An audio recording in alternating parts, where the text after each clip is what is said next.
नमस्कार। Economic video में आप सभी का स्वागत है। इकोनॉमिक वीडियो में आज खासतौर से बात करेंगे कॉन्फ्रेंस टूरिज्म की, जिसे माइस टूरिज्म के नाम से भी जाना जाता है। कैसे इसके जरिए बढ़ेगा रोजगार, कैसे ग्लोबल होगा भारतीय कला और उत्पादों का बाजार, सप्ताह के पहले कारोबारी दिन कैसा रहेगा बाजार का हाल, इसके साथ ही कारोबार जगत की तमाम खबरों पर रहेगी हमारी नजर। लेकिन सबसे पहले बात आज की टॉप लाइंस की।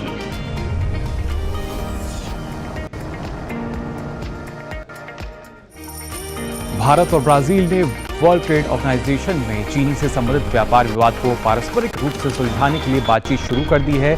इस विवाद के समाधान के तहत दक्षिण अफ्रीका देश भारत के साथ एथेनॉल उत्पाद टेक्नोलॉजी साझा कर सकता है। भारतीय लघु उद्योग विकास बैंक यानी सिडबी अपने इक्विटी पूंजी का विस्तार करने के लिए अगले वित्त वर्ष में राइट्स इश्यू से 10,000 करोड़ रुपए जुटाने की योजना बना रहा है। सिडबी में केंद्र सरकार की 20.8% की हिस्सेदारी है, जबकि भारतीय स्टेट बैंक की 15.65% है और जीवन बीमा निगम LIC की 13.33% की हिस्सेदारी है। चालू वित्त वर्ष की पहली छमाही यानी अप्रैल से 15 सितंबर तक जमा हुआ एडवांस टैक्स में सालाना आधार पर 20% की वृद्धि होने का अनुमान है। अब तक एडवांस टैक्स के रूप में सरकार को 3.54 लाख करोड़ रुपए मिल चुके हैं। और सप्ताह के पहले कारोबारी दिन गिरावट के साथ मार्केट की शुरुआत हुई है। आज की जो टॉप लाइन्स है वो आपने देख ली।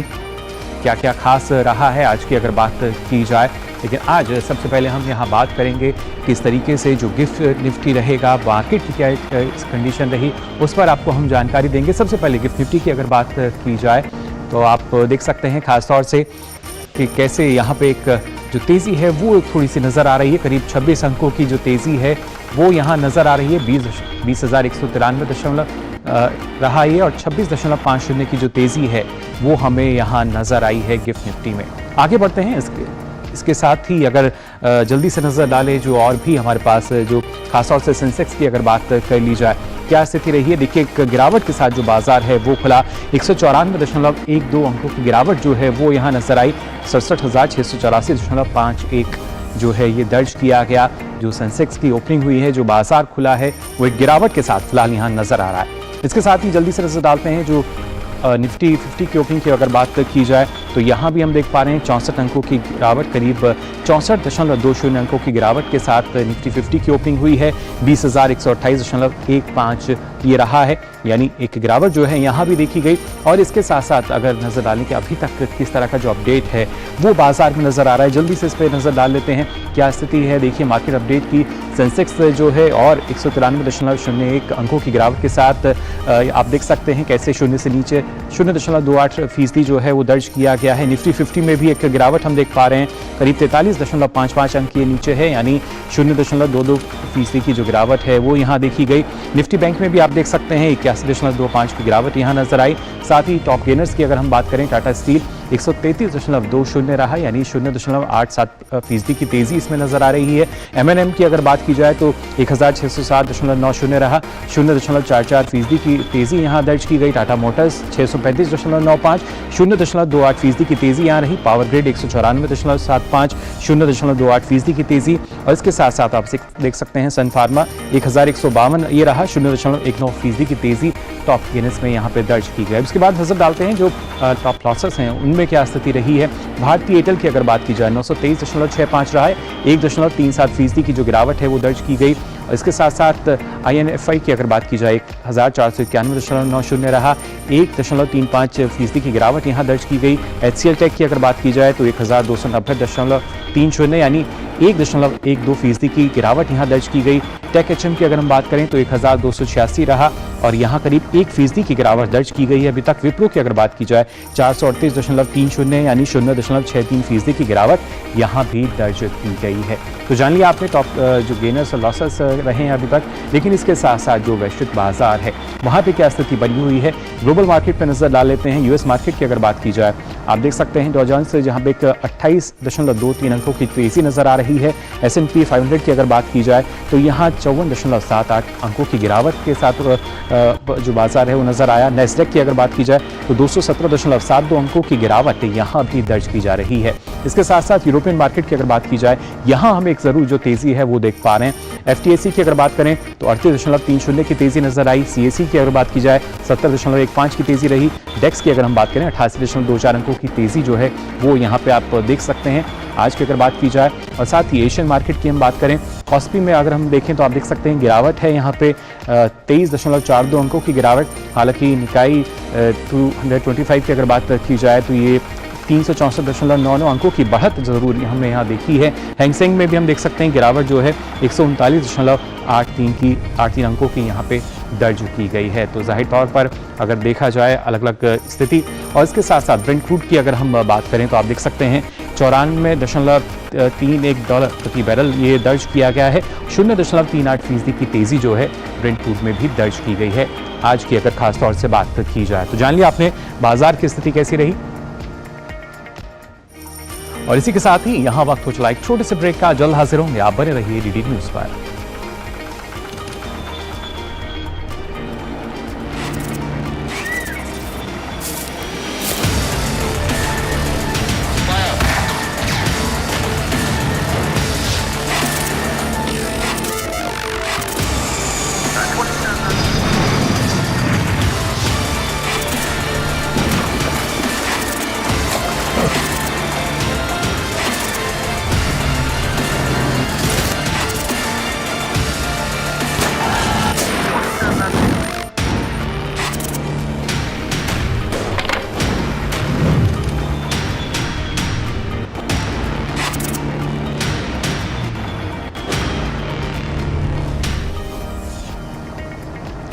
ब्रेक के बाद आप सभी का एक बार फिर स्वागत इकोनॉमी टुडे में, और आइए अब बात करते हैं आज के फोकस की।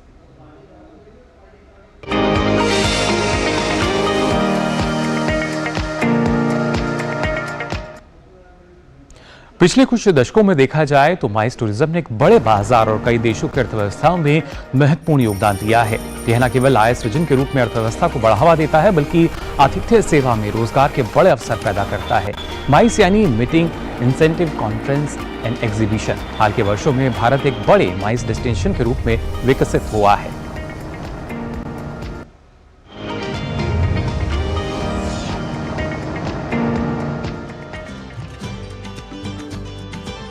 ये नए भारत की नई पहचान है, भव्य भारत की, उभरते भारत की नई तस्वीर है। 5 साल पहले शुरू हुए इंडिया इंटरनेशनल कन्वेंशन सेंटर के पहले चरण का काम अब पूरा हो चुका है। स्वागत है आप सभी का एशिया के सबसे बड़े कन्वेंशन सेंटर में। स्वागत है नए भारत की नई यशोभूमि में। अब तक के इतिहास में सफलतम G20 का गवाह रहे भारत मंडपम के बाद यशोभूमि के उद्घाटन से नई उम्मीद जगी है कि कॉन्फ्रेंस टूरिज्म में भारत अब सफलता के नए अध्याय लिख सकता है। पूरी दुनिया में माइस टूरिज्म का कारोबार 25 लाख करोड़ रुपए का है। दुनिया भर में औसतन हर साल 32,000 इवेंट्स होते हैं, लेकिन भारत की हिस्सेदारी केवल 1%। अब प्रधानमंत्री ने उम्मीद जताई है कि भारत इस हिस्सेदारी को कई गुना बढ़ाने की क्षमता रखता है। Conference tourism industry 25 lakh crore से भी ज्यादा है। कॉन्फ्रेंस टूरिज्म के लिए आने वाले लोग एक सामान्य टूरिस्ट की अपेक्षा कई गुना ज्यादा पैसा खर्च करते हैं। इतनी बड़ी इंडस्ट्री में भारत की हिस्सेदारी सिर्फ 1% है, सिर्फ 1%।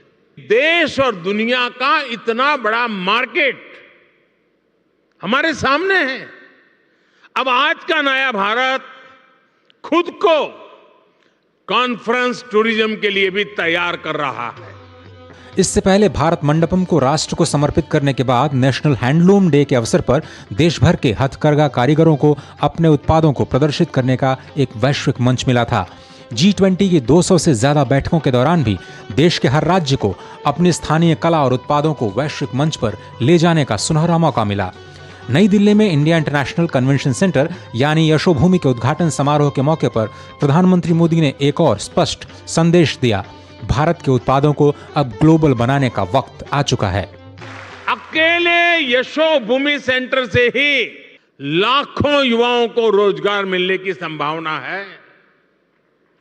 यशोभूमि भविष्य में एक ऐसा स्थान बनेगा जहां दुनिया भर के देशों से लोग इंटरनेशनल कॉन्फ्रेंस, मीटिंग्स, एग्जीबिशंस, इन सब के लिए क्यों लगने वाली है। वाणिज्य और उद्योग मंत्री पीयूष गोयल ने कहा कि यशोभूमि के दूसरे चरण पूरा होने के बाद सुविधाओं में दोगुनी बढ़ोतरी होगी और यशोभूमि प्रोजेक्ट पीएम गतिशक्ति योजना की सफलता का सशक्त उदाहरण है।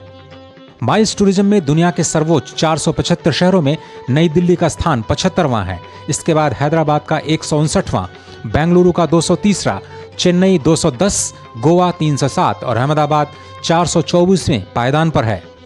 द्वारका में बना ये नवनिर्मित भवन पीएम गति शक्ति और बहुआयामी विकास का एक उत्कृष्ट उदाहरण भी है।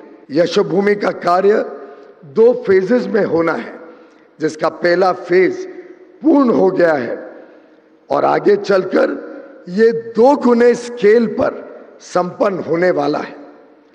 यह सभी भारतीयों के लिए गर्व की बात है कि यशोभूमि में बना ये कन्वेंशन सेंटर न सिर्फ भारत के बल्कि विश्व के सबसे बड़े कन्वेंशन सेंटर्स में से एक है। जाहिर तौर पर इन शहरों को बुनियादी ढांचे के मोर्चे पर वैश्विक स्तर पर प्रतिस्पर्धी बनाने में राज्यों और स्थानीय निकायों को कड़ी मेहनत करनी होगी।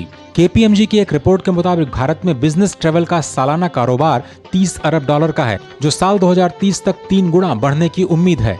भारत मंडपम और यशोभूमि के बनने के बाद उम्मीद की जा रही है कि देश में माइल्स टूरिज्म को बढ़ावा मिलेगा और रोजगार के लाखों नए अवसर पैदा होंगे। शैलेंद्र के साथ अजय मिश्र, डीडी न्यूज, दिल्ली।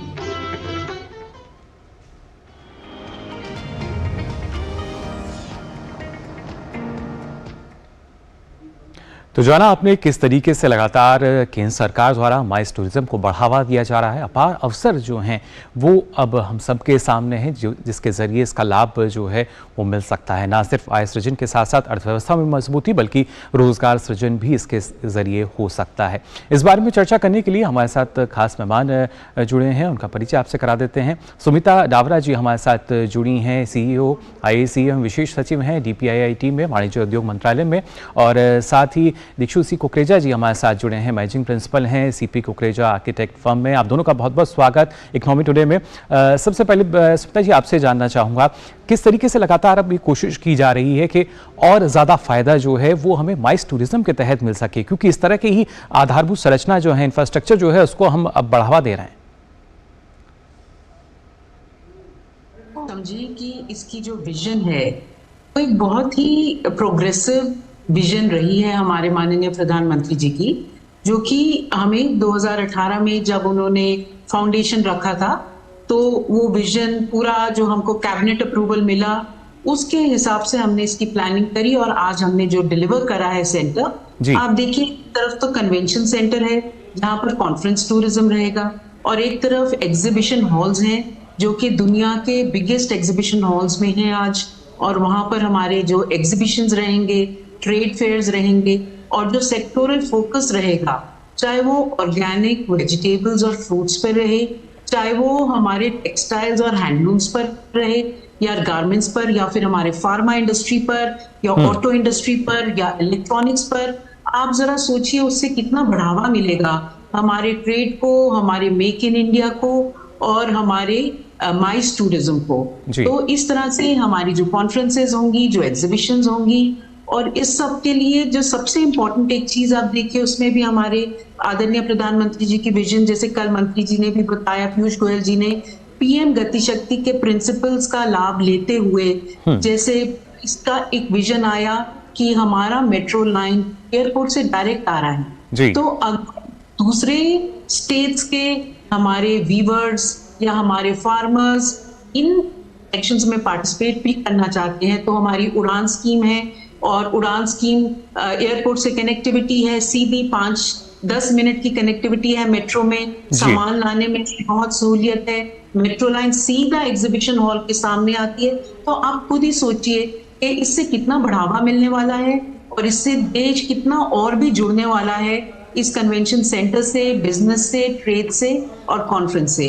तो चाहे आप domestic conference and exhibition tourism की बात करें, चाहे आप इंटरनेशनल टूरिज्म की बात करें, तो ये बहुत ही एक वाइब्रेंट सेंटर हमारे लिए तैयार हो गया है, जो आदरणीय प्रधानमंत्री जी ने कल डेडिकेट किया है नेशन। जी बिल्कुल, एक अलग ही तरह का मंच ये अब हमारे पास। साथ ही दीक्षु जी, आपके पास भी आना चाहूँगा, जानना चाहूँगा, जब इस तरह के आर्किटेक्ट की हम बात करते हैं, क्योंकि अब से पहले हमारे देश में इस तरह का आर्किटेक्ट हमें नज़र नहीं आता था, फिर चाहे हम यशोभूमि की बात करें, भारत मंडपम की बात की जाए, किस लिहाज से ये एक अलग डिज़ाइन जो है यहाँ दिया गया है? देखिए, एक तो सुमिता जी ने भी जिस तरीके से बताया, ये प्रोजेक्ट जो आदरणीय प्रधानमंत्री जी के सोच के द्वारा बना है, इसमें एक चीज बहुत इंपॉर्टेंट है कि कभी कभी होता है कि सिर्फ एक बिल्डिंग का इंफ्रास्ट्रक्चर को एनविजन कर लिया जाता है, लेकिन इस प्रोजेक्ट की खासियत ये भी है कि ये टोटलिटी में सोचा गया है। जैसा अभी सुमिता जी ने भी एक्सप्लेन किया, जो कनेक्टिविटी है, बेशक वो मेट्रो लाइन जो है वो ऑल द वे आ रही है न्यू दिल्ली रेलवे स्टेशन से, या एयरपोर्ट के साथ कनेक्टिविटी, या नेशनल कैपिटल रीजन में अर्बन एक्सटेंशन रोड्स जो बनी है उसके साथ कनेक्टिविटी, ये सब बहुत इंपॉर्टेंट एस्पेक्ट रहा है। जहां तक कि आर्किटेक्चर का रहा, अब हमारी इन्वॉल्वमेंट भारत मंडपम के साथ भी थी, और अब इस प्रोजेक्ट में देखते हुए द होल आइडिया इज कि एक हम इंटरनेशनल लेवल का टेक्नोलॉजिकली वर्ल्ड क्लास फैसिलिटी जरूर क्रिएट करें, लेकिन उसके अंदर जो इंडियन डिजाइन एसेंस है उसको ना भूलें। तो इस प्रोजेक्ट की जो तस्वीरें आपके स्क्रीन पे चल रही हैं, आप देखेंगे इसमें हम स्टेप वेल्स से इंस्पायर्ड हैं। जो इतने विशाल स्टेप्स आप देख रहे हैं,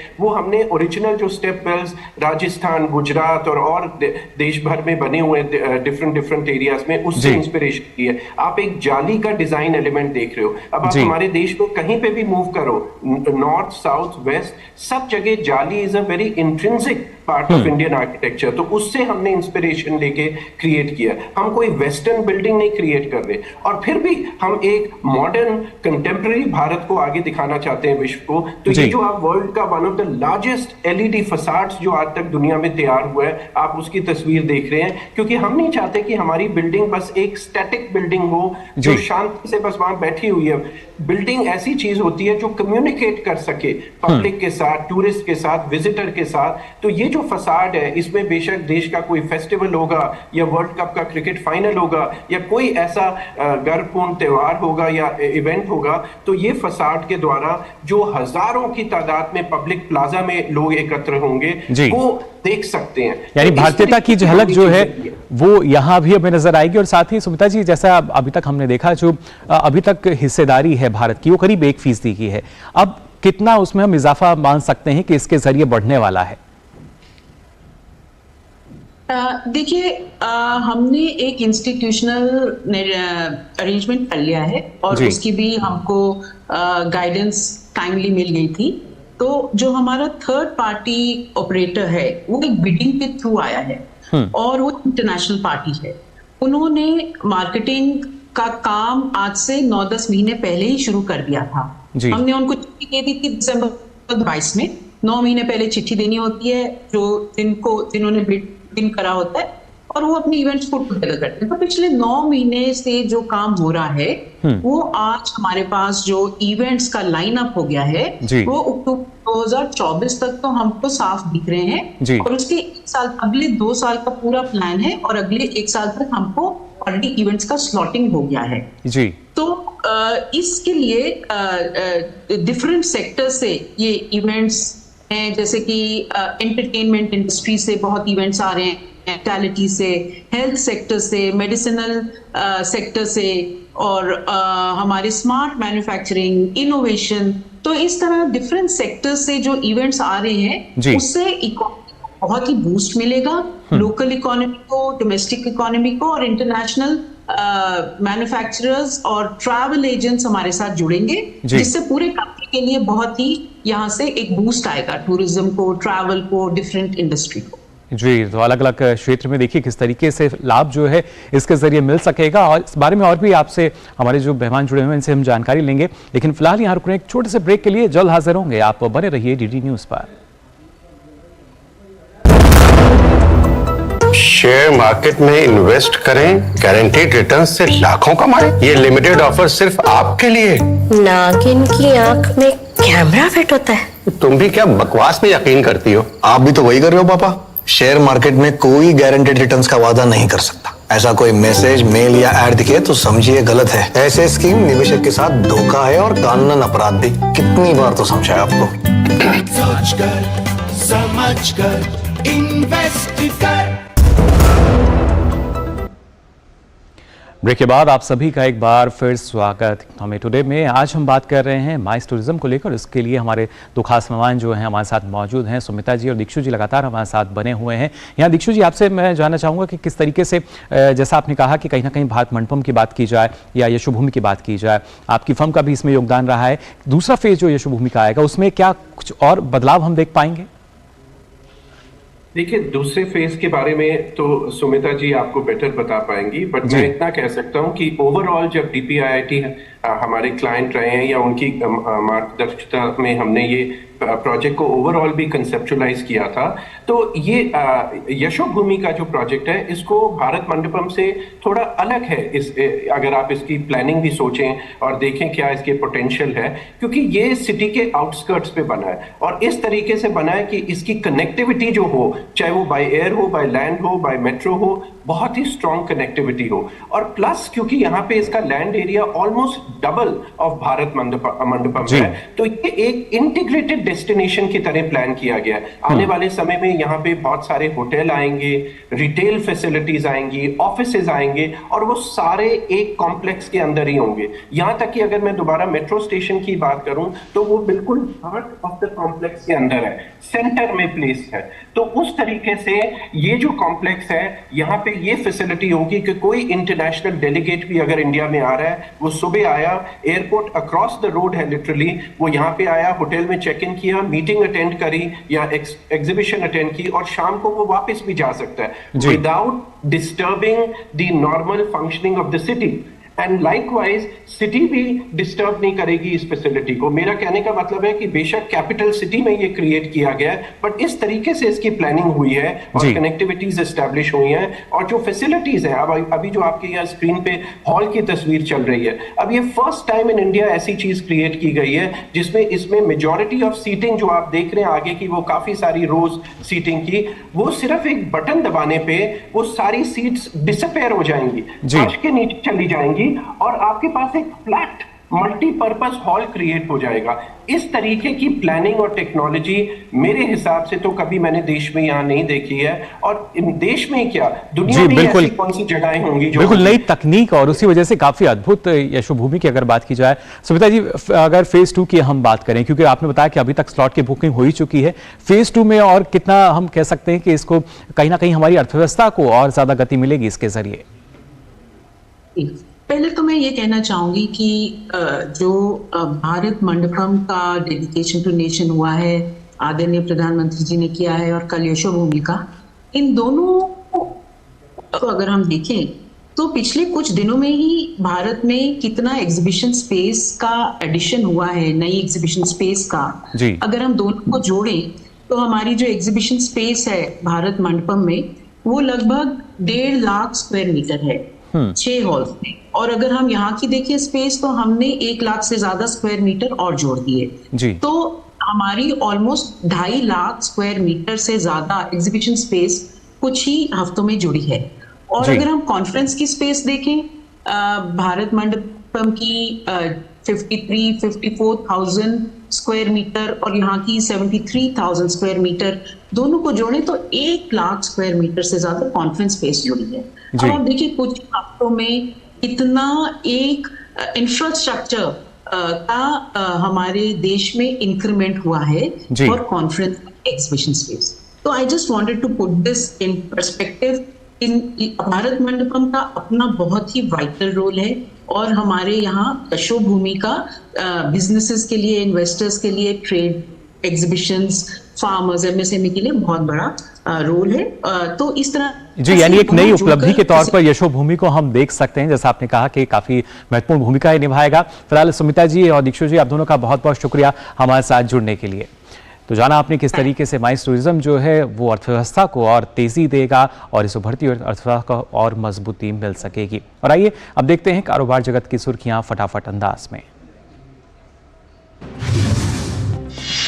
इस हफ्ते भारतीय शेयर बाजार आईपीओ के लिहाज से गुलजार रहने वाला है। इस हफ्ते वैभव ज्वेलर्स, जुपिटर लाइफलाइन हॉस्पिटल समेत कई कंपनियों के आईपीओ निवेशकों के लिए खुलने जा रहे हैं। अंतर्राष्ट्रीय बाजार में कच्चे तेल की कीमतें बढ़ने का सिलसिला जारी है।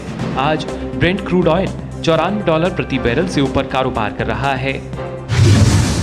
देश के सबसे बड़े सरकारी बैंक भारतीय स्टेट बैंक ने एक अनोखी पहल शुरू की है। बैंक ने लोन लेने वाले ग्राहकों को समय पर ईएमआई भुगतान करने के लिए चॉकलेट भेज रहा है। केंद्र सरकार देश में चल रहे अवैध लोन ऐप्स पर शिकंजा और सख्त करने जा रही है। अब वही ऐप्स कंपनियां लोन दे पाएंगी जो आरबीआई से स्वीकृत होंगी। अंतर्राष्ट्रीय श्रम संगठन के जनरेटिव एआई के एक शोध के मुताबिक एआई से नौकरियां घटने के बजाय बढ़ने की संभावना है, जबकि कुछ नौकरियां जानी भी स्वाभाविक हैं।